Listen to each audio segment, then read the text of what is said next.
listening to the Two Guys Talking Podcast Network.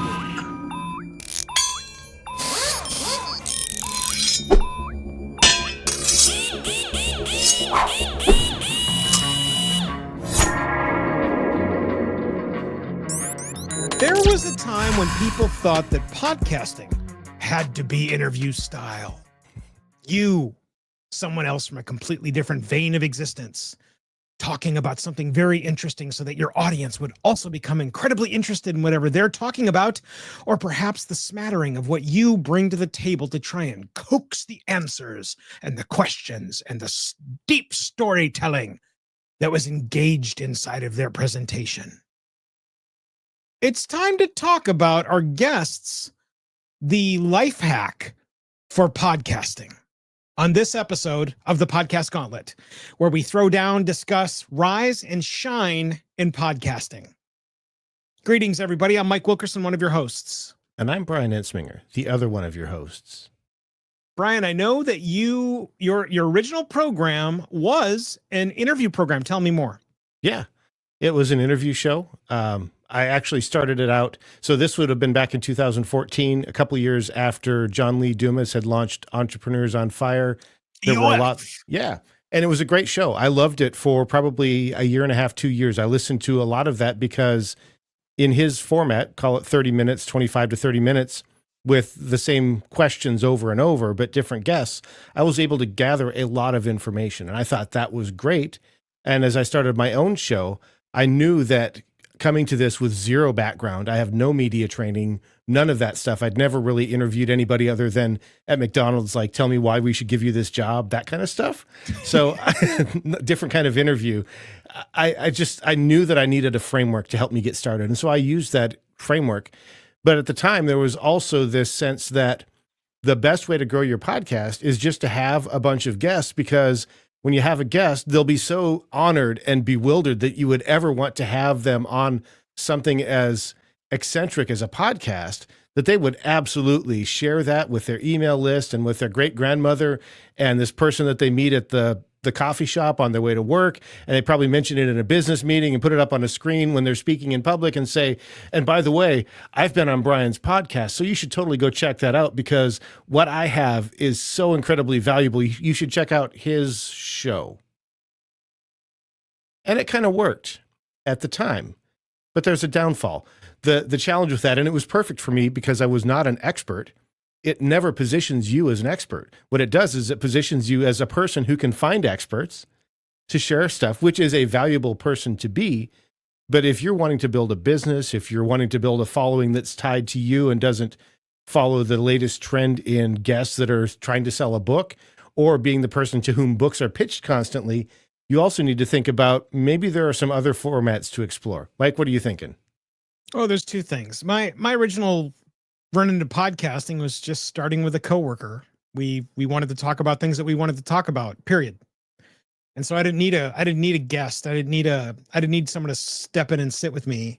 Mm-hmm. And what's kind of guided me across these last 20 years in podcasting is that I just go ask people if they want to come on my program, and they come.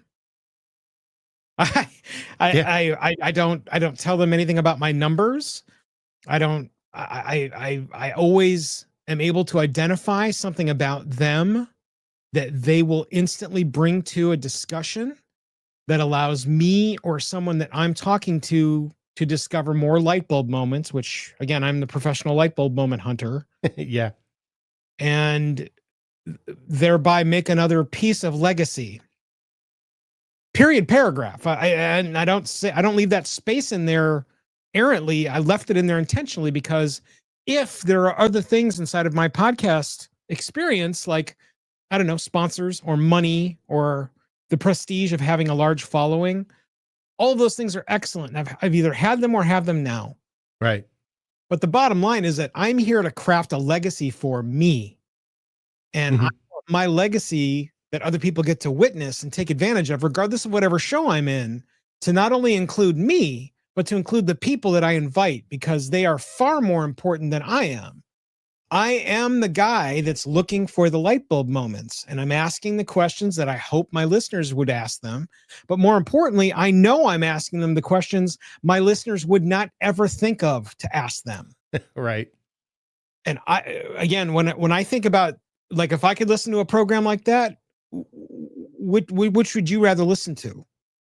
The one where you're asking someone the same questions you think that your audience is asking, or something original Mhm. that allows you to get an answer that's not from a press junket. A quick story, a quick aside.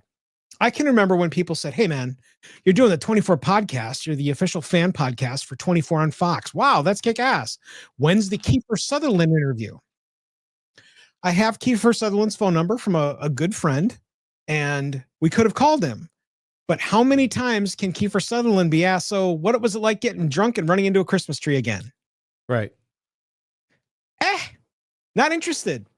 And so what I found, and what I continue to find by finding the people that are on the periphery of especially entertainment, is that the people that make the programming, that are the creatives that are involved in the programming, the production designers, the directors, the photographic people, the prop masters, Mhm. those people have stories that likely have not only not been heard, but everybody leans into them. Everybody goes, "Well, wait a minute, that's with who? From what?" Yeah. And that's half the battle. Getting people at all interested in what you're talking about, that's at least half the battle. And so when I can tell them I have the prop master that was the original wrangler for all of the weapons on the original Terminator. His name is Scott Buckwald. Okay, and so guess who's ready to hit the play button? I don't know. Let's fast forward to a program that I'm marshaling right now with Lieutenant Pat. Lieutenant Pat is in charge of a variety of crisis negotiator trainers locally. Well, he's having on people that have been in crisis negotiation for longer than I've been alive. And as a formal role player inside the crisis negotiation entourage, man, I'm honored to meet and experience, just be in the same room that Lieutenant Pat's talking to these people. It's awesome.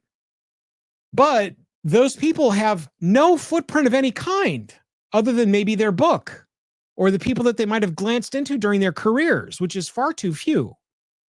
Mhm. And we're able to craft a legacy, not only for Lieutenant Pat, not only for me, because I've been in the same room and am helping all these people make these grand legacies, but all of the splash damage because of all of those things happening all at once.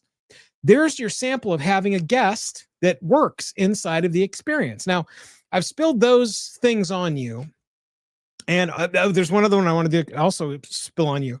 My favorite in for anybody that I might have any interest at all in having them on my podcast is, I'll just say, "What's your favorite movie?" I have them on and I talk about it. Because, like, if it's your favorite movie, why wouldn't you want to talk about it, right? Yeah. And people that talk about things that they like, guess what? They're passionate. There's instantly a sense, there's a shield that comes off of people typically when they're talking about things that they really love or have a deep-seated passion about. There is almost always some piece of knowledge that they have found out or struck from some source, someplace that someone else maybe doesn't know yet. And so, again, being cage side for that experience inside the perspective reviews, that is a giant piece of original Two Guys Talking content, is an amazing experience because everybody has a series of favorite films, but more importantly, they've got a different perspective about all of it than someone else that might even like the same film. Yeah. And it's just, it's magical. It's magical. The flip side of what has happened inside of guests and guest programming are the guest reservation systems and projects that I've seen crop up recently. Yeah. And look, guys, I realize that not everybody has a network base like many of us do. I am fortunate in that I'm connected to many people that will eventually, someone that I talk to or accidentally glance into will have some interest in coming in to talk about something inside of one of the programs that I either host, or that I am a guest host, or the producer / adding in content, color awesome in the background guy, whatever. So we have regular content. I don't need to go and seek out guests. I'm not looking for a service to help me find guests. However, at least 2 or 3 times a week, I am tapped on the shoulder because someone else has come up with a brand new guest hosting search program that will help me find guests. And I guess if you need it, awesome. They're there. There's a variety of price points that you can try and jump into and help satisfy, to start balancing the need of what happens inside the teeter-totter of you being able to claim your own guests or hunting for them or digging inside of their database or their recommendation engine or whatever they're calling it this week service. I just know that if you literally have no tether to anybody that can help you find someone else that might like to have a conversation, something else is wrong. Yeah. I believe that with all of my heart, and it's absolutely no disrespect to the people that have services that will go and seek out and hunt people that are in the same vein of whatever the hell it is you're doing. But again, I've only ever had one person say, I'm not interested in appearing on your podcast. And it's because he didn't want his face shown, because he didn't want himself to be associated with the gun I wanted him on to talk about. So it has nothing to do with, Mike, you're an ass, I don't want to be on your program. It has everything to do with, I love this gun and I would love to tell you about it, but I don't want to be on your program. Do you see what I? Yeah. Then that's the one over 20 years. I don't have issues with getting guests, and I know that that's not the issue with everybody. What are your thoughts on the guest reservation services? I mean, for starters, I'm not a huge fan, just because I think it's a bit of a spray and pray. And my opinion, obviously a couple of years old at this point, is that if you have a guest on who has a good experience and you ask them if there's somebody else they would suggest that you could connect with, most of them are willing to open up their Rolodex for one or two people. You're maybe not going to get a list of 100, although at one point I did have a guest on who had a large network of people that he worked with, and sort of one by one, he sent me all his people, partly because he wanted them to get the exposure. So it was absolutely a win-win. I get a great guest that he's already vetted, and his organization gets a little bit of visibility. I think the more fundamental thing for me, and this is something that it's the boring fundamentals. We have to get out of this mindset of getting a hack to grow. And my encouragement would to be, first off, consider what kinds of programming do you even like? I love solo shows. I love interview shows. I love co-host and sometimes panel shows.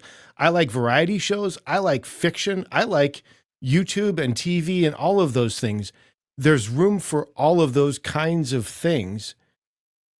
And I enjoy those as a consumer. So don't think for a moment that you have to make an interview show. There's space for all of that stuff. My question to you, dear listener, is what kind of show do you believe you would enjoy making? I enjoy interview shows and I enjoy co-hosted shows as a creator. I'm not quite as fond of making a solo show, not because I don't like talking, obviously, but because there's a different energy when you're interacting with a person instead of the photo of a person who's your pretend person that you think you're talking to. So for me, I love the live interaction that I'm getting with Mike in this show and in the Podcast Editors Mastermind when I was co-hosting that show, and in the interview shows that I've done, because there's surprise, there's interest. And as long as you don't have somebody who's there on their stump speech, so to speak, you can have a great conversation. So for starters, stop thinking about hacks. Think about, how can I make a show that is so good that I want to listen to it? And then can I find people like me? Mike, what are you thinking?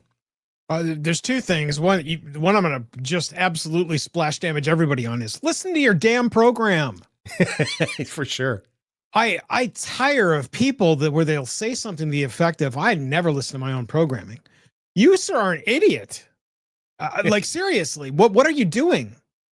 Not getting a flavor of what you are doing as a podcaster is not good.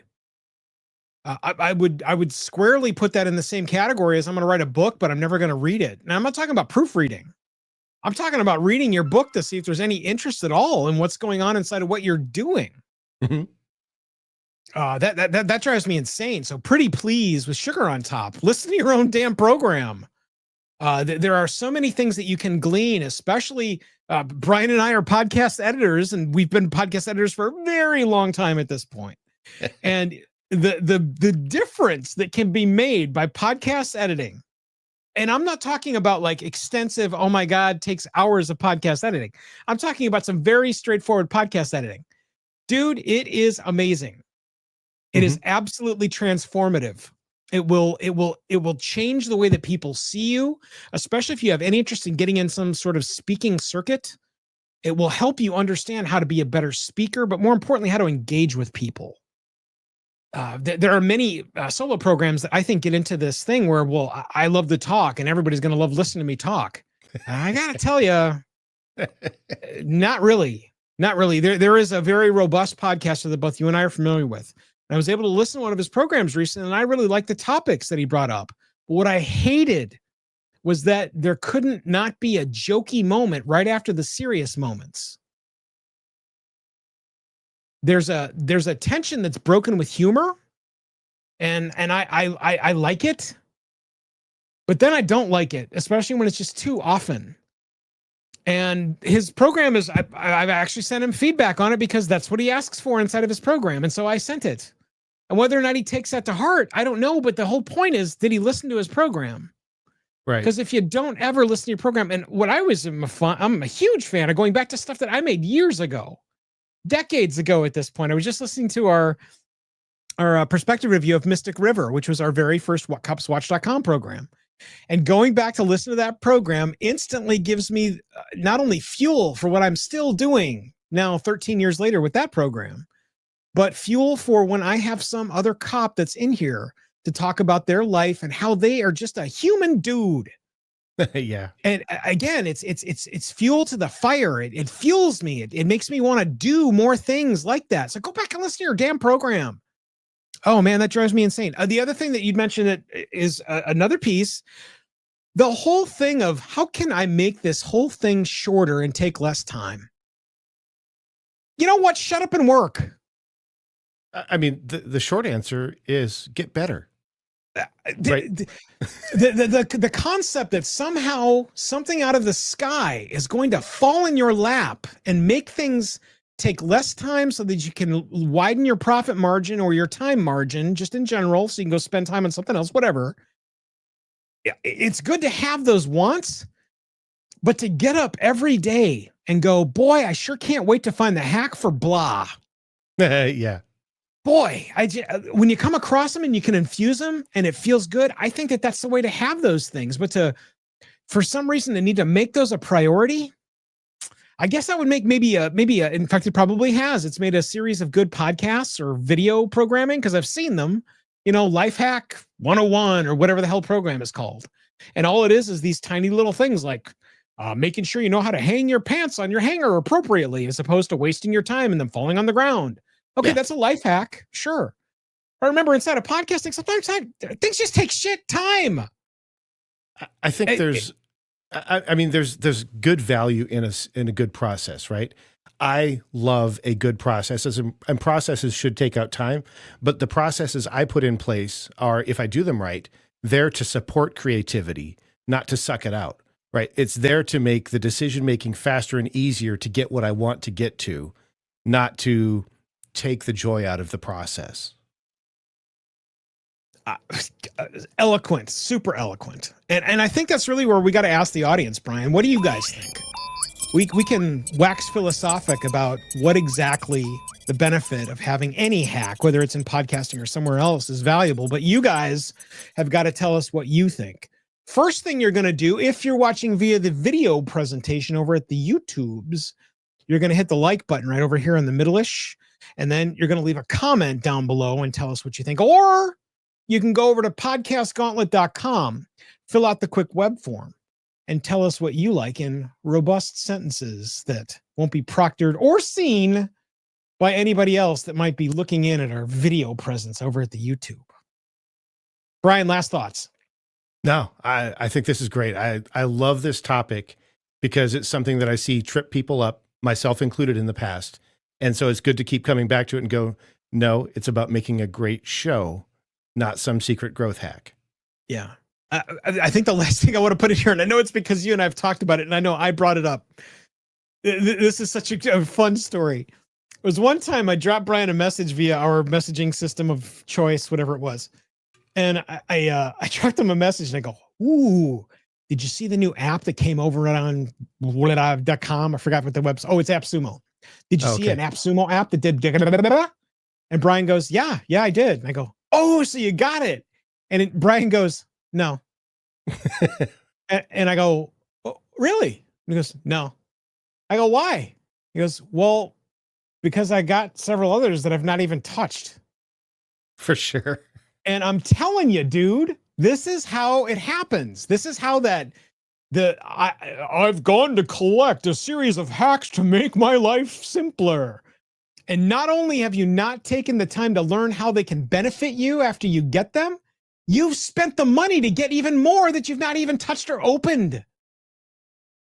And this is it's the conundrum of how much.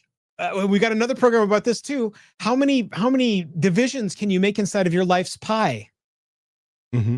Because it is limited, dude. As much as you think you can just step on the gas pedal and just keep getting after it. Hashtag getting after it. Hashtag getting after it. The bottom line is that the pie is limited, my friends.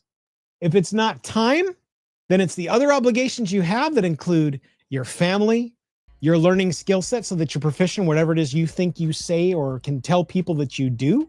Or more importantly, it's about what you get out of what you're doing. And if you're not getting all three of those things, including whatever the hell else you want to throw into the pie, something is wrong, and you need to make sure that you are not devoting too much time to hacks on life. For sure. Until next time, I'm Mike Wilkerson, one of your hosts. And I'm Brian Ensminger, looking for the secret hack to get my kids in bed at night. And I'm the other one of your hosts. And when Brian finds it, we'll see you next time.